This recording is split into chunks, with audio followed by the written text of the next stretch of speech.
Hey, Brittany, welcome to the show. Thanks for having me, Jason. Yeah, I'm excited to have you on. Finally, it's been a while. Tell us who you are, what you do. Yeah, my name is Brittany Filori. I'm the CEO of 51 Blocks and a couple of other white label agencies.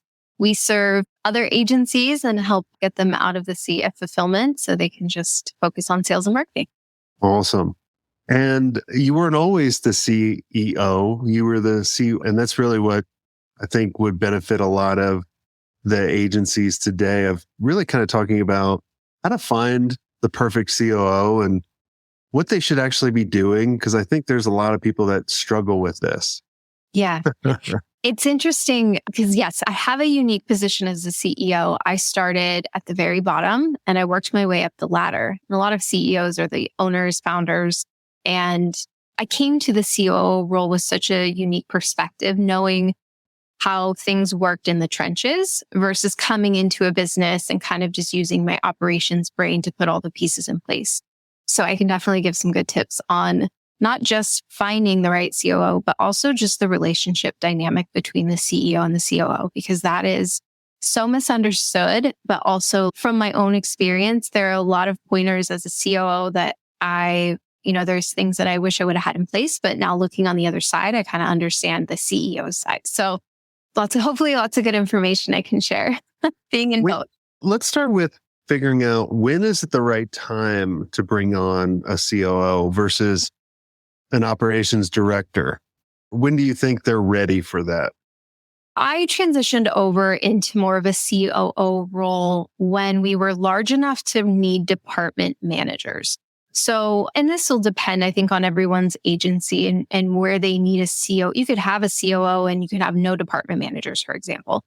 I think it comes down to, are you ready to hand over the keys to your business in a way that has to do more with the numbers and the growth? And do you really need that second hand to help you get the agency to the next level? The operations manager side is more so just the people management, which is fine. You can have a people manager. But I think for us, it was really like, okay, we're ready to collaborate in a way we hadn't before. I'm not just responsible for making sure that people show up, do their job, and everything's kind of functioning. I'm actually responsible for efficiency of the business. Are we actually growing our profit margins? Like all of these things that I think you have to get to at a certain point if you want to see your business just like soar. I always say the COO is going to be either the best decision you make for your agency or it's going to be one of the worst, depending on who you put in the seat. Because we hold so much underneath our umbrella that it's a very tricky role to hire for, certainly. But that's when I would say you're ready. Are you looking at someone who can help you drive the business in more of a financial mindset with the operation side and making sure that it's running as efficiently, as lean as possible? Or do you just need somebody to monitor the people and make sure they're doing their jobs? That's what I would say is more like an ops manager. And I like how you gave the distinction too. If you have departments, it should be a COO. If not, it's more of an operations director, because there's a pretty big difference in salary. Oh, huge. Yeah. And operations roles are not cheap. Part of this is that it's such a high stress role, even if you're just an operations manager. This role for me, I was like the janitor. I'd say I was like a glorified janitor, right? You think of somebody who's responsible for making sure everything is neat and tidy and on track. That's your operations person. And it's a very high stress, high burnout role. You're going to pay a pretty penny for someone who comes in with that talent. If an agency is pretty small, and maybe they don't have the budget for an ops manager quite yet, I would say train your best. I was an account manager, for example, when I was working my way up. Train your best leader that you have in the business to start to morph into that role. I think it takes just attention to detail and somebody who can really see the bigger picture too, to be a great ops manager. And that'll be, I think, more of the cost-effective way to get someone in and get them rolling on that. Yeah. Building within is always the best. One of our mastermind members the other day, they're trying to, post a job on LinkedIn, and they're just getting thousands because people can just click submit and they think they're a COO, right? Yeah. And we told them, we were like, hey, you got to put mousetraps in there, right? Let's say, don't apply here, apply over email, send a video, put this in the subject line. Yeah, I've got like 4 out of 700, that actually followed the instruction. I was like, well, Do you want your COO to follow instruction? Do you want them to pay attention to the detail? Yeah. Yeah, that's cool. One of the best interview tips I ever heard was ask somebody on an interview how to make a grilled cheese sandwich. Because not only is it going to completely throw a curveball their way, you want to have them answer step by step. And that's like how our brain should function in the operations role. The other question is starting off with, hey, I hate surprises. So after I hire you, what would be something that might surprise me later on? Kind of rather than asking for what's your worst quality. Mm-hmm. Yeah, for sure. All right. So what's the dynamic between, I think a lot of people listening have understood EOS and the visionary and the operator, right? The visionary is the person that's going to just distract everybody from everything. They're coming up with all the ideas. They can't really organize them. And then the operator is really the one that kind of brings ideas to fruition. Is that true? That's right. Yeah. The integrator and the visionary are really unique dynamic because I think the talents can cross over. So you'll have to find it if you're ready for this. You're going to have to stay in your own lane, which is like the number one, like the hardest thing CEOs are going to have to let go of is to let your integrator do their job. So the dynamic. Is that a problem with you guys when you 100%.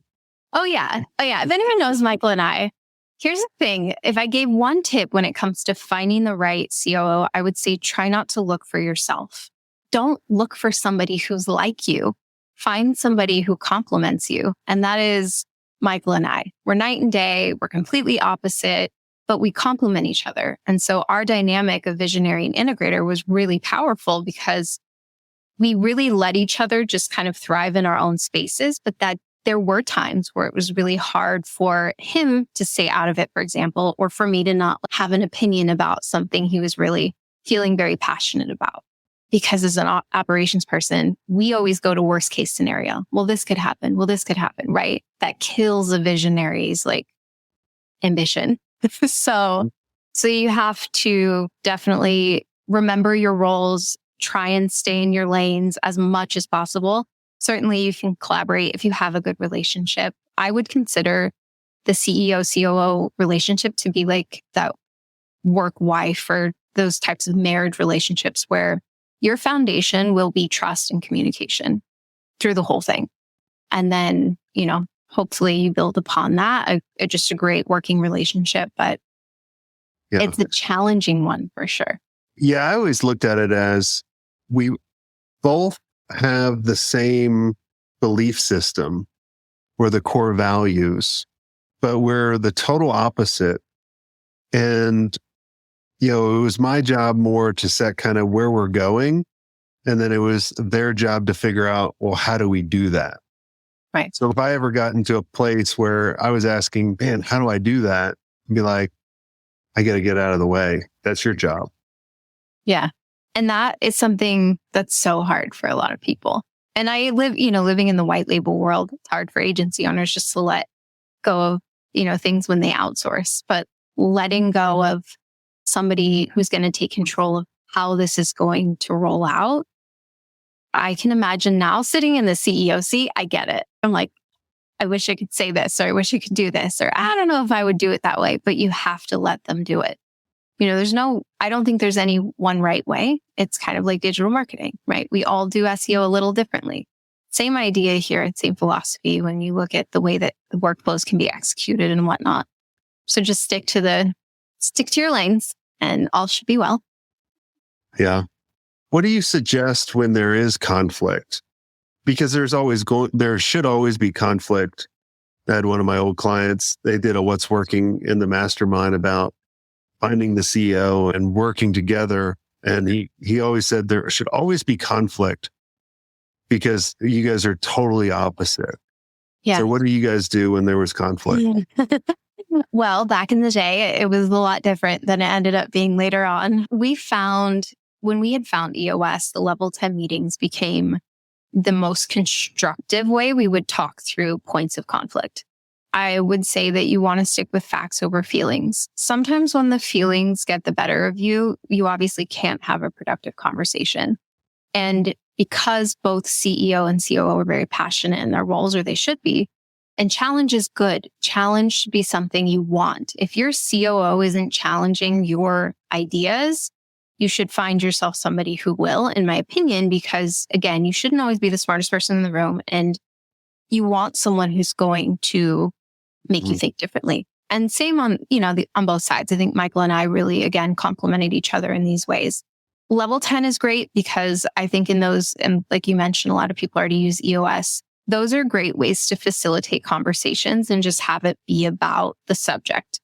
Where I usually found that it could go like astray would be if you're trying to have that dialogue through Slack, for example. Don't have those conversations through a chat. Don't have those conversations just one off on the fly.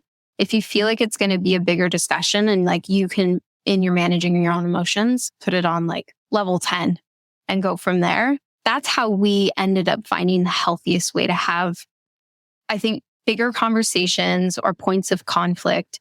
And you will disagree on things. And so something that I took away from being a COO and when I got into this seat was that you have to let your COO have the opportunity to fail as well. So if you disagree, for example, with the way they'd like to execute something, give them a shot at making it happen. And if they fail, your job is to actually help pick them back up, not criticize them, not be like, oh, you can't do this job, anyway, or something like that. You really want to try and allow them to fail because otherwise they won't come to you with their ideas or with trying to take on those bigger things.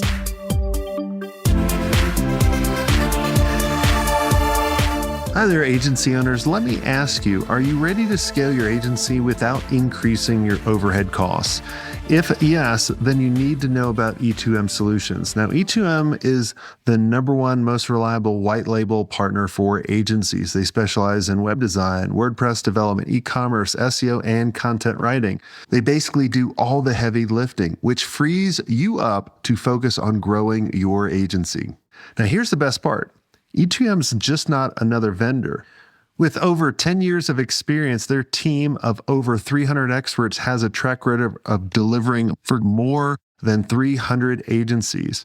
They're your strategic partner. They deliver on time every time, so you can focus on what you do best. Now, E2M's mission is simple: to help 500 agencies increase their revenue and profit margins with white label services that actually work. And to help you get started, they're offering a special deal, 10% off for the first 3 months, but act fast because it's only a limited time offer. So head over to e2msolutions.com/smartagency to check out their transparent and their flexible pricing. Trust me, if you're ready to grow without burning out, E2M is the partner you've been looking for. That's e2msolutions.com/smartagency. Go check them out and tell them Jason Swank sent you.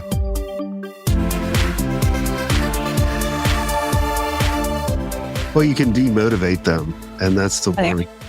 If you're like, I'm the CEO and it's my way or the highway, and you just demotivate every idea they have, then they're like, that's not why I'm here. Right. There's not where to grow.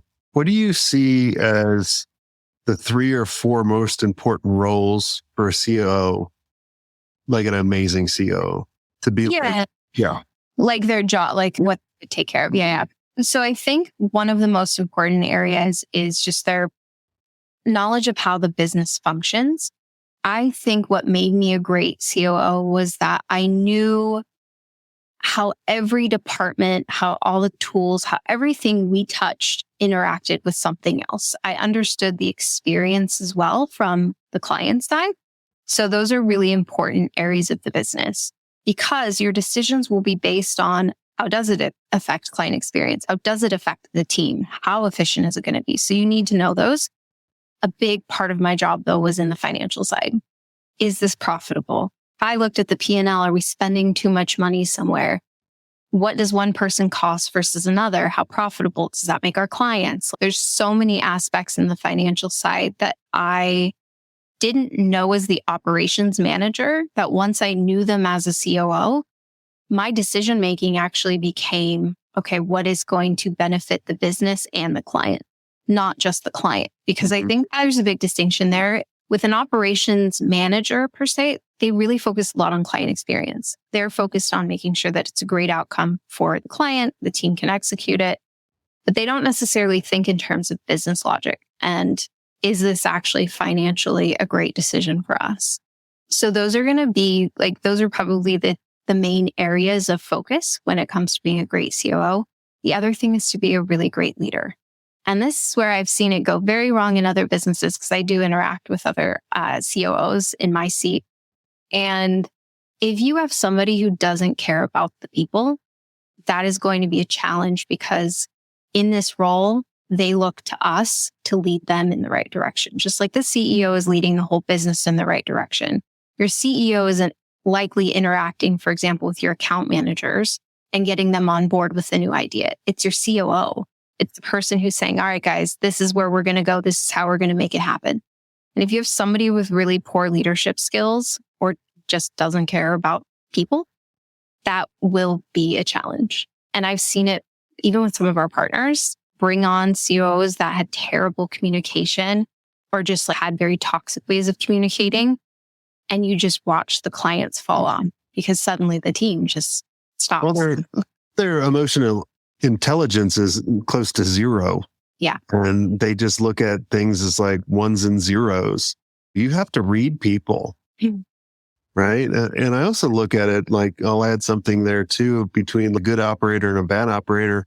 A bad operator is going to come in and create chaos and create a lot of other unnecessary systems and then blame other people. Yeah. Because I've seen that. Versus a good operator is going to come in and going, now we're using 4 systems. How do we make that down to 2? And they're going to take away, I'm sure Michael got a lot of time back. And that's probably why he could drive you crazy too. He got a lot of time back because you were a good operator.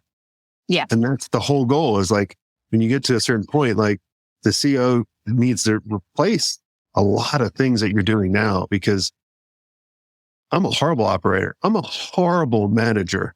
I won't manage anybody. I want them managing the damn self. Right. And that's how I always hired. I hired the CEOs and the directors to manage themselves, but to manage other people. Right. That's a smart move. Yeah. If you can identify it's funny that you say that because I find that almost one of the hardest things to be self-aware of is if you're a good manager, and it definitely takes time to learn that. But Michael was the same. He was like, I don't manage people. Brittany manages people. So kind of put me in between himself and the team. Then it was a great decision for him because he didn't want to do any of those things. And that's really where we were able to thrive. And I like to do those things. I like to help organize and keep everybody on track. So it's a fine balance though. You got to, again, as a CEO, make sure you're not overstepping your COO or it just becomes an issue. It's a challenge too, because as you build this business and you get the multi-million-dollar part, you think you can do everything.